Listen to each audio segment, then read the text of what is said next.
Coming up on the next episode.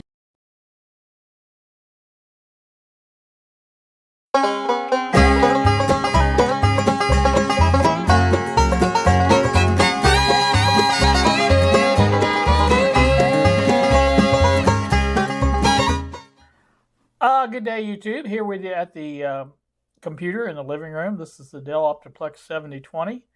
I have the system information pulled up in the setup, BIOS, UEFI, whatever you want to call this as section here. I've had some problems with this computer, not the computer itself, but the operating system, and that would be MX Linux. Yes, my good old MX Linux kind of let me down. Not really sure what the problem is, but I first noticed a problem when Wine was updated to the new stable release, which was, it went from 8.0.2 to 9.0. And that was, I think, when I first really started noticing a problem. And that turned out, well, I don't say it turned out to be, but I did get that resolved enough to where I could run both my programs, but then there was problems when I came back out of the game program, and then the screen resolution was all messed up. So that was one thing. Then I got to, I think I told you about, in fact, I know I told you about using CapCut, and that was, it's been working pretty good. But then I went back to Shotcut here in this version here, and there was a problem with it. I don't know what the problem was as far as why it was doing what it did, but it would lock up. And basically, I was trying to edit, or not edit, but check out the video that I had made with CapCut and loaded that into it. And after that, the program never did work right again. I don't know if it had something to do with that program or if it was just a corruption in the system or what, but something went haywire. We'll put it that way. So what I did, or what I've done, is also the other thing I noticed was in Linux Lite, that stopped updating. And there was an error message. Instead of going through and doing all that, I thought, well, I'm just going to get rid of that. And I decided I would install Linux Mint. So that's what I did. Let's go over to the boot sequence if we can. And you can see it says Ubuntu, but it's actually Mint is what that is. Anyway, I have the, this is the MX Linux hard drive here, this Seagate. And the other one is the Mint right here. So I have it defaulted to the MX Linux because that's what I like to use. So really haven't done anything, but we're going to go out of this and see what it does when we boot it.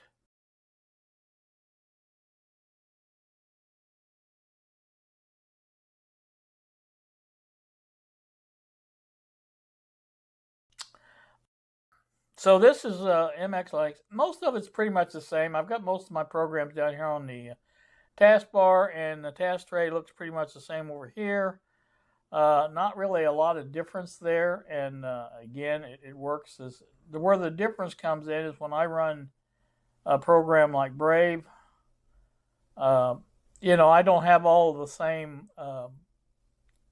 buttons or links in there that I had before. I'm slowly adding those back, and I'm not using the speed dial anymore. So I've been slowly setting this up. I've got the temperature in now, which brings up my little weather app there.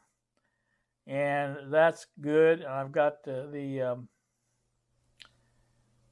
high contrast if I need that. There's a lot of websites these days that use a gray colored text, and it's really difficult for me to see. I don't know if anybody else out there has problems with it, but I have problems with it. So not a big deal. You can see I've got some things set up. I got YouTube, I got eBay, I got Facebook, my radar, Amazon, and that's really all I've gotten so far.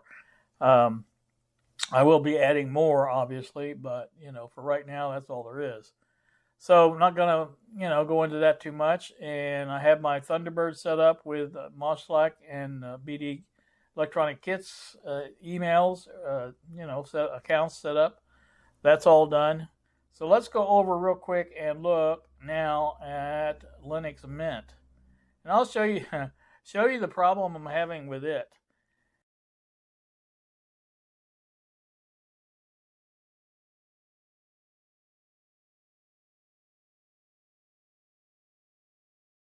So basically what I wanted to kind of point out to you, the fact is that I have changed my whole setup. And so as you see when Conky comes up here, there you go. You see the difference there. It has a black background, and I've only been able to successfully change it from white to black, and that's the only thing I can do. And it has something to do with the transparency mode. And it's supposed to be transparent just like the one in MX Linux. That's the way I've got it set up. And in fact, I've copied everything off of MX Linux, the settings and everything, so they're just exactly the same. A little bit different in the down here, but basically the same. All the same stuff is here. So it's all there. I've got Brave over here. Now I don't have Brave set up as much as I do on MX Linux, but again, I will get there with it, and sometime. And once I do, then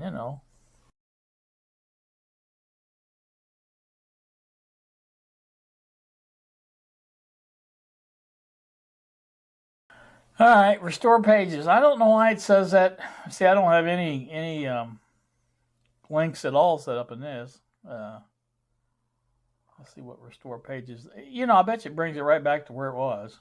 Oh no, we're at YouTube. Okay, and I don't know why it does that. I must have shut it down without doing what I was supposed to. I'm guessing. So I see Greg's got a new video out. We're gonna have to watch that. But anyway, there's that. So there's my problem area, and that's what I'm working on right now to figure out. But Linux Mint works pretty much the same as MX Linux. Now I do have shortcuts set up in this, and I have a shortcut set up in MX Linux as well. So that works pretty good. I don't think I'm clicking on these. Oh, I guess I did. So that works pretty good. I've got my main template set up to where I can start a new video if I want to, and that's this one here. Oops, did I mess up something? There it is. Yeah, there we go. But this is my main one, Coming up on the next episode. I don't have the same font in there. I've got to change that. But other than that, that's working really good. Anyway, that's a brief look at Mint. And this, for information, this video is going to contain two different subjects. One is this Dell Optiplex 7020 I'm having problems with, and the other one is going to be the Dell 90 or Optiplex 9020 in the shipping department. And we're going to look at the BIOS and that to show you about the hard drives and things like that. I promised to do that, and it's been some time since I did that, adding the second hard drive in there. So we'll get around to that as the second part of this video. So, all right, let's go back out of here. And lastly, we're going to show you that it does boot into Windows as well.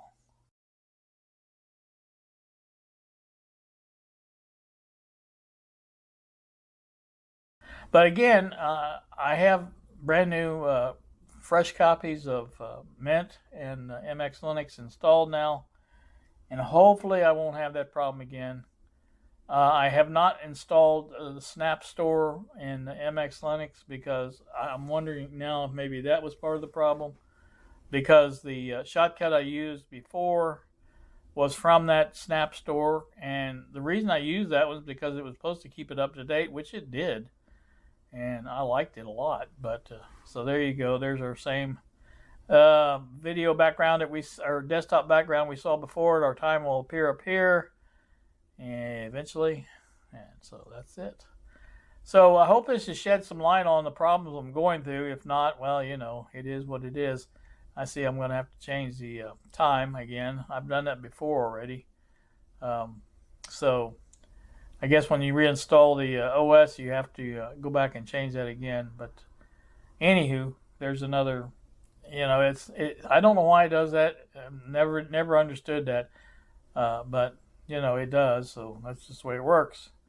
All right, we're gonna get out of this, and you guys have a great day. Thank you so very, very much for watching. And I won't say we'll see you because we're going to go into the second part of this, and that will be coming up very soon. So stay tuned. What you can see on the screen there now is the system information. And we are, as you see up there in the corner, left corner, top, Dell Optiplex 9020. What we want to show you here today is basically the other part of the hard drive video that we did, adding the second hard drive to this system. Basically, a little about the BIOS and things like that. So we're going to go over here to, there we go. So as you can see, there are a certain amount of drives listed over there in that list. The top one there is the Seagate mechanical drive that has MX Linux on it. Now that's what we boot into on this one, and that's just the reason. I can't tell you the reason, but I can tell you the reason. The reason is because it allows you to use the grub menu to boot into the other hard drive, which is the SanDisk SSD Plus, and that. The other way around, if you start up with a SanDisk, you can't do it. I could do it if I wanted to spend some time and figure out how to do it, but I kind of don't really want to do that. So I'm doing it this way. So anyway, so we've got the right one there. Let's look at the drives here. All right, so there's our drives that are in the system. The SATA 0 is the SSD drive. Don't ask me why, but it is. That's just the first one I hooked up because we had the second one hooked up to the new cable, which was the SATA 2. And as you can see down there at the bottom, that is the Seagate mechanical drive. So as you can see, it really doesn't matter much to the computer which one's on SATA 0 and which one's on SATA 2, because we're actually booting the one on SATA 2 first. So you can choose all that if you want, and so that's all it is to it. You basically make sure they're all there when you hook them up on the cables, and you go in here and make sure they're there, and then you go into that boot sequence and choose whatever you want. If you want to boot up from you can even boot up from the optical drive if you want, or a USB or whatever. It doesn't matter. So that's that. Let's get out of this. If I can do this without too much problems, and we'll boot up. We're going to go into Linux Lite.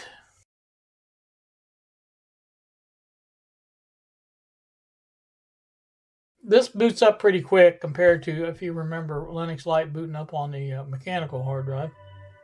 But this was on the SSD, as you can see. So there we go. That's working good. Basically, I think I did this PC, which just brings up all the. There's your the other SanDisk portable SSD, the 2 terabyte USB. It's up here on the table desk. And of course, there's the SanDisk SSD. That's the one we're booted into right now. And there's the Seagate mechanical drive with MX Linux on it. So there you go. That's about all there is to that, really. Not much else. So, like I said, it works fine. I'm not going to change this to Linux Mint like I did the other one, because this one's working fine. As long as it continues to work fine, I will keep using it. I kind of wanted to check it out, but that kind of leads me to believe there's a problem with the other computer. Maybe the new RAM I put on it, maybe that's corrupted, maybe something of that order. I don't know.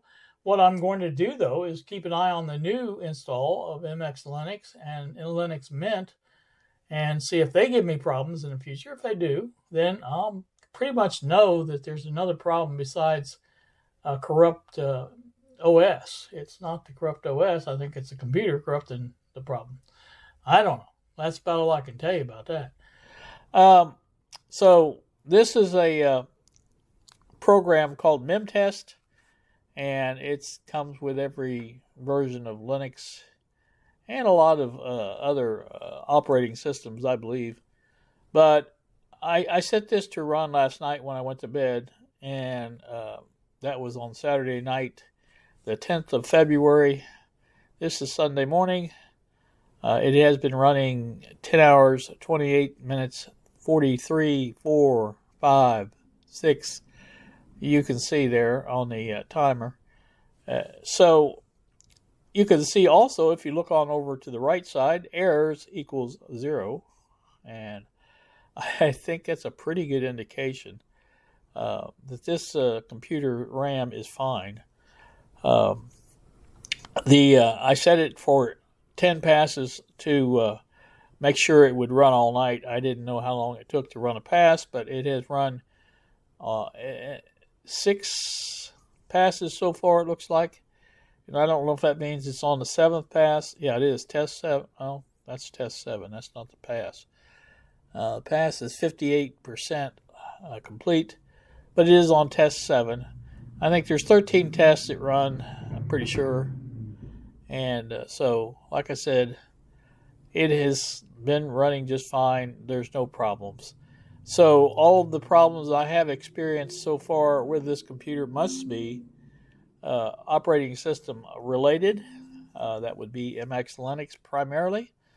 And the other one, Linux Lite, which it experienced a problem as well. It could have been a coincidence. I don't know. I will state that I edited this video that you're watching right now on the bedroom computer, the 9020, and I did have a problem, and this is a completely different system in there, so I did have a problem with shortcut locking up one time, and it was towards the end of my editing, and luckily it came back, and I was able to finish it. So, like I said, perhaps it's just a problem with this version of Shotcut. They have bad versions come out every once in a while, and I've experienced that before. So, it's just a coincidence that the Linux Lite had a problem at the same time, I guess, with the updates. So, I may have mentioned it, but I have no problems at all with Linux Lite in the bedroom in there on the 9020. It's still running just fine. It still updates, does what it's supposed to do. So perhaps it was a coincidence. I don't know. Maybe it was some kind of problem with the overheating.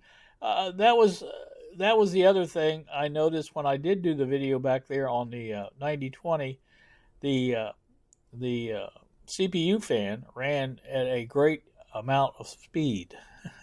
Now, this one used to do that in here, but I just figured because I was running in hardware acceleration in here with this video card that it stopped doing that because it was mostly doing it on the video card itself. So I don't know. But, as far as the RAM is concerned in this computer, the 7020, I'm going to pronounce that as good because, over 10 hours and a half of running with no errors, I think that's a pretty good indication that this computer is just fine. So, all right, just wanted to add that. I thought you guys might like to know, so there you go. But anyway, like I said, it's really not much more to this than that. When you put a new hard drive in or add another hard drive into that Dell 9020, and you make sure, like I said, you go into the BIOS settings and make sure they all show up in the drive section. and then you can set up whichever one you want to boot first. You can do it that way. And I think that pretty much covers it. I mean, there's not much else to tell. Um, we could have went into some other options on the BIOS, but there's really no sense because, like I said, this was all about the hard drives, and we've pretty much covered it. So I don't think there's really much time or really much need to go over a lot more on this. I really don't. So what I'm going to do is, no, this is what I want down here. Each one of these is a little bit different. We're going to boot back into MX Linux.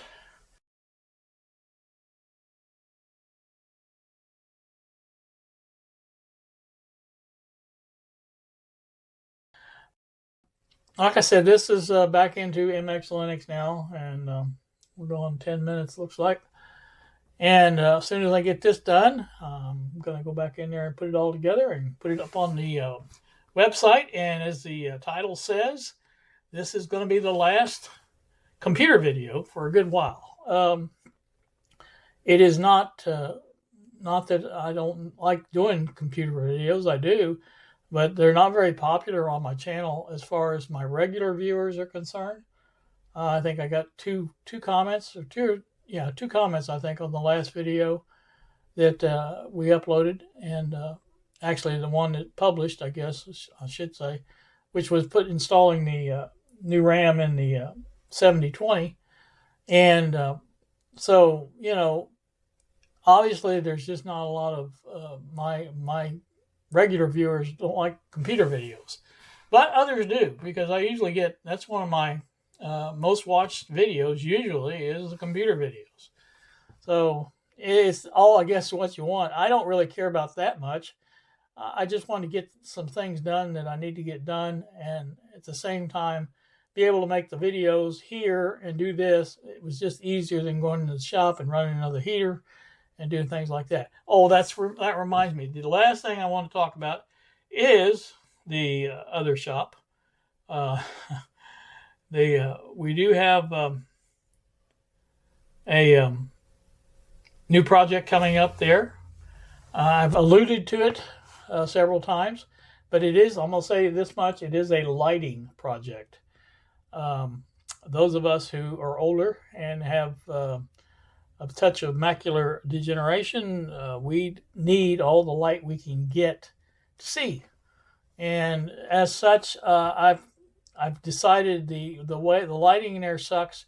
I've got the one light in here that I had on the other side that's LED, 3.5, 4 foot, whatever it is, tube light. It's in here, and it works well in here. But so I needed to replace that, number one, and I just didn't like the way the other side worked either. So what I'm doing is putting up a independent of the workbench framework with the lighting, and the lighting will sit up high enough to where I won't conk my head on it when I walk under it. I'm putting it the lowest point on the framework to be six foot high, and as such, I'm only 5 foot 7, 8, somewhere around in there. So I shouldn't be hampered by the size or height of it. So anyway, like I said, that's coming up. I've got everything ordered. Got most of the parts that I need for it in.